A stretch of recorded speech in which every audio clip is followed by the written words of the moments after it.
पण नंतर नंतर काय होतं, थोडी जबाबदारी वाढते. मग लग्न आहे, आता मग तुमच्या मुली आहेत, संसार आहे, तुमच्या मिस्टरांना मदत आहे, या सगळ्या ह्याच्यातनं काही आवडी राहून जातात. अशी कुठली आवड आहे का हो की तेव्हा तुम्हाला त्याच्यामध्ये फार करमायचं? मैत्रिणींना भेटणं असेल, थोडंसं डान्स करून पाहणं असेल किंवा गाणं असेल, तर ह्यातलं तुम्हाला काय आवडायचं? हेच असं डान्स करून पाहणं वगैरे आहे किंवा बाहेर फिरणं, मैत्रिणींबरोबर गप्पा मारणं वगैरे हे व्हायचं. पण माझ्या काय म्हणतात त्याला सुदैवाने की आम्ही अशा एका सोशल ग्रुप बरोबर अटॅच आहोत की तिथे आम्ही सोशल ऍक्टिव्हिटीज पण करतो आणि त्याच्या बरोबरीने हे एन्जॉयमेंट सगळं असतं. वा, क्या बात आहे. पण ऍट द सेम टाइम आता ह्याला चांगली उकळी फुटलेली आहे. आता ह्याच्यात आपल्याला गॅस कमी करावा लागेल. नारळ, ओलं खोबरं हे घातलंय आपण. पुढे त्याच्यामध्ये मनुके, बदाम, बदामाचे काप, चिमूटभर हळद, अगदी चिमूटभर. बर, फक्त त्याला रंग येण्यासाठी. आता हे आपल्याला ढवळून घ्यायचंय. घ्या ढवळून. त्याला पुन्हा एकदा चांगली उकळी आली पाहिजे. झाकण ठेवायचं? हो, झाकण ठेवूया. त्याला उकळीपर्यंत आपल्याला परत वाट पाहायची. हो, ओके. आता हा रवा आपण याच्यात घालूया. उकळी आलेली आहे त्याला. तांदळाचा रवा जो आपण तुपावरती भाजून घेतला. बर, बघा. आणि तो असा ढवळत राहायचा. त्याच्या गुठळ्या नाही झाल्या पाहिजे. बर, सगळा. वा, हाही पदार्थ काहीतरी वेगळी चव आपल्याला देऊन जाणार ह्याची खात्री आहे. वेलची पावडर पण टाका. वेलची पावडर, रवा सगळाच घालायचा. बर. मग मला सांगा, आपण आता या रवोळीसाठी तांदळाचा रवा वापरलाय, आपण खराखुराच रवा वापरला तर तरी चालेल, चालू शकतं ना? हो, पण तो त्याला शेवटी त्याचा शिऱ्यासारखा त्याचा स्वाद येईल आणि ह्याचा स्वाद वेगळा आहे. ह्याचा जो फ्लेवर आहे तो तांदळाच्या ह्याचा तो खूप वेगळा आहे. स्वाती मॅडमनी फार करेक्ट मुद्दा सांगितलाय की रव्याच जर केलं तर तो वेगळ्या पद्धतीचा शिरा होईल, पण आम्हाला शिरा नको, आम्हाला रवोळी खायची, म्हणून आम्ही हे केलंय. आता ह्याला असंच आता उकळ जसा येतोय त्याच्या ते जसं जसं पाणी संपत जाईल ते शिजत जाईल आणि ते शिजलं की थोडं घट्ट होईल आणि मग त्याला पूर्ण थंड झाल्याशिवाय आपल्याला त्याला कापायचं नाही. अच्छा, पूर्ण थंड झाल्यानंतर त्याला आपल्याला ते काप करता येते. हे करता येते. बरोबर. म्हणजे रवोळी तयार करण्यासाठी फक्त ते उकळून शिजलं आणि झालं असं नाहीये. ते थंड करावं लागेल. त्याच्यातच गार करून घ्यायला लागेल आपल्याला. बरोबर. शिजलं की आपल्याला गॅस बंद करून ठेवायचा. त्याच्यानंतर आपल्याला ते थंड होईपर्यंत थांबायला म्हणजे काहीतरी हेल्दी खायचं, म्हणजे थोडीशी वाट पाहायलाच लागणार की नाही. रवोळी हा जरा वेगळा पदार्थ आहे, हेल्दी आहे, कारण त्याच्यात गुळ आहे, तांदळाची भरड आहे. हे सगळं तुम्हाला करायचं असेल, खायचं असेल, मज्जा घ्यायची असेल तर पटकन लिहून घ्या. रवोळीसाठी लागणारं साहित्य आणि कृती. रवोळी बनवण्यासाठी लागणारं साहित्य: गुळ, तांदूळाचा रवा, तूप, ओलं खोबरं, मनुके, वेलची पावडर, बदामाचे काप आणि हळद. कृती: प्रथम फ्राय पॅन मध्ये तूप गरम करून त्यामध्ये 1 वाटी तांदूळाचा रवा घालून तो परतून घ्यावा. फ्राईंग पॅन मध्ये पाणी उकळून त्यात गुळ घालून गुळ विरघळवून घ्यावा. विरघळलेल्या गुळामध्ये ओलं खोबरं, मनुके, बदामाचे काप आणि हळद घालून एक उकळी घ्यावी. नंतर त्यामध्ये भाजलेल्या तांदूळाचा रवा आणि वेलची पावडर घालून फ्राईंग पॅन वर झाकण ठेवून शिजवून घ्यावं. शिजवलेल्या रवोळीचे काप करून सर्व करावेत. गुळ अजून लागेल? हो, लागेल, तो सगळा लागेल. सगळं लागेल. हो, गोड थालपीठ आहे आणि त्यात रवा पडायचा आहे ना अजून. बरोबर. आता फक्त हे याच्यामध्ये कुस्करून घ्यायचा सगळा गुळ, म्हणजे गुळाने पाणी सुटतं त्याला. ऑलरेडी भोपळ्याला पाणी आहे, दुधीचं पण पाणी, गाजराचं. असं थोडस हे संपूर्ण हे करून घ्यायचं. बरोबर. तुम्ही जर असा विचार केलात की आम्ही पौष्टिक गोड थालपीठ का म्हणलं, तर याचं उत्तर ह्या सगळ्या आपण जे पदार्थ घेतलेत त्याच्यामध्ये आहे.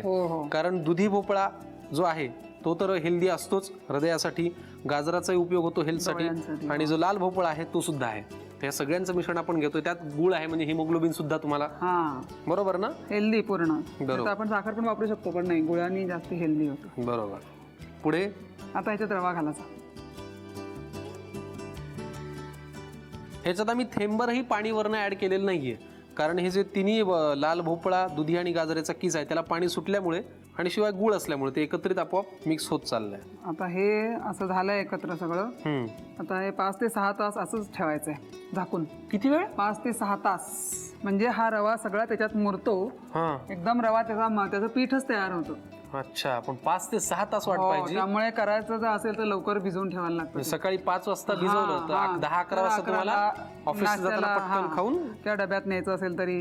मग तुम्हाला खाता आणि येईल. मुलं लाल भोपळा दुधी भोपळा असं काही खाणार नाहीत, पण असं दिलं तर खातील. बरोबर. कळणार नाही. बरोबर. कारण रवा याच्या सगळा म्हणून मग ते व्यवस्थित झाली हे थापता येतं आपल्याला थालीपीठ. ठीक आहे, मग हे आपल्याला 5 ते 6 तास भिजवून ठेवायचं. भिजवून ठेवायचं. ठीक आहे, हे आपण ठेवून देऊयात आणि मग पुढच्या कृतीकडे वळूया. पौष्टिक गोड थालीपीठांसाठी लागणारे जे मिश्रण आहे ते आपण तयार केलं आणि 5 तास भिजवल्यानंतर ते अशा पद्धतीने दिसेल. आणि तुम्ही जे आम्हाला सांगितलं होतं की त्यातला तो रवा अगदी त्याच्यामध्ये पाण्यासारखा मिक्स होईल, तो अगदी व्यवस्थित झालेला आहे आणि सगळं एकजीव झाले. बरोबर. आता काय पुढची कृती आपली? आता त्याच्यात थोडीशी वेलची पावडर घालायची. बर. बस. आणि किंचित मीठ, अगदी म्हणजे चिमटी, अगदी थोडस. बर. बस बस. आता हे कालवून थालपीठ लावायची. मग आपण गॅस नाही आधी लावायचा, गार तव्यावरच लावून घ्यायचं आणि मग गॅस, नाही तर मग लावता येणार नाहीत ना. अच्छा, म्हणजे आधी त्याच्यावरती थापून घ्यायचं आणि मग गॅस लावायचा आणि मग गॅस लावायचा. ठीक आहे. तुपाचा हात थोडा. तुपाचा. ठीक आहे. तुम्ही आम्हाला मगाचपासून म्हणालात काय की फॉरेनला असलेल्या तुमच्या 2 मुलींना, जावयांना, नातवांना तुम्ही खूप मिस करता. तुम्हाला खरं सांगू, तुमच्याकडे अशा काही पदार्थांचा खजिना आहे ना की तेच तुम्हाला जास्त मिस करत असते. की आजीच्या हातचं हे थालपीठ यार असं त्यांना होत असेल. ती मुलगी जास्त मिस करते. बरोबर. तिला तिकडे आता आईच्या खाण्याची आठवण यायला लागली. बरोबर. पण आज जावई सांगतात की तुमच्या खाण्याची तिला आठवण येते, जेवणाची. आता हे थापून घेतलं आपण. वा.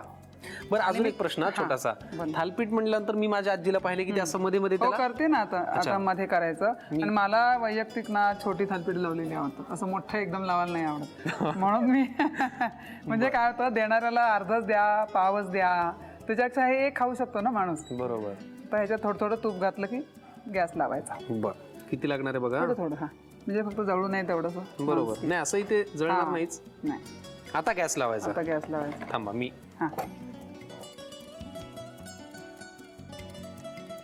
वा. ह्याला दोन्ही बाजूनी शेकून घ्यायचं. व्यवस्थित शेकून.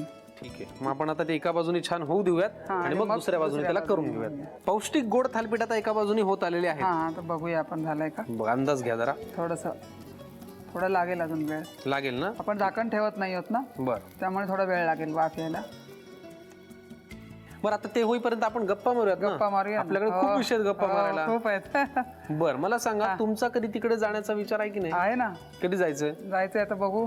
कुठे जाणार? मोठ्या मुलीकडे का छोट्या मुलीकडे? नाही, आधी मोठीकडे. बहुतेक ती परत येऊ शकते लवकर. बरं. ती कुठे राहते?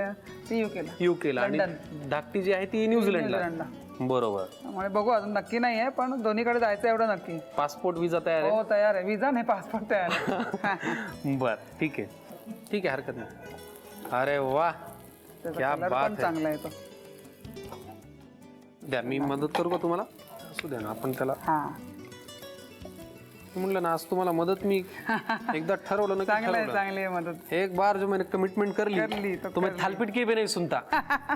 असं आपलं सगळं काम असतं. जोरदार. रंग किती छान आलाय ना. फार सुंदर रंग आलेला आहे. खरपूस झालाय.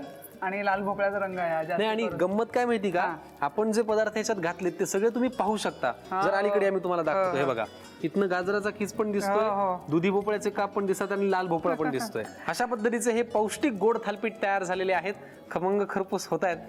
तुम्हाला खायचं असेल तर पटकन लिहून घ्यायसाठी लागणारं साहित्य आणि कृती. पौष्टिक गोड थालीपीठ बनवण्यासाठी लागणारं साहित्य: रवा, गाजराचा कीस, दुधीचा कीस, लाल भोपळ्याचा कीस, तूप, गूळ, वेलची पूड आणि मीठ. कृती: प्रथम एका बाउलमध्ये दुधीचा कीस, गाजराचा कीस आणि लाल भोपळ्याचा कीस एकत्र करून त्यामध्ये गूळ घालून मिश्रण एकजीव करून घ्यावं. तयार मिश्रणामध्ये रवा घालावा आणि मिश्रण 5 ते 6 तास भिजवत ठेवावं. भिजवलेल्या मिश्रणामध्ये वेलची पूड आणि मीठ घालून सर्व एकत्र करावं. फ्राईंग पॅनला तूप लावून त्यावर तयार मिश्रणाची थालीपीठं बनवावीत. थालीपीठावर तूप घालून खरपूस भाजून घ्यावीत आणि सर्व्ह करावीत.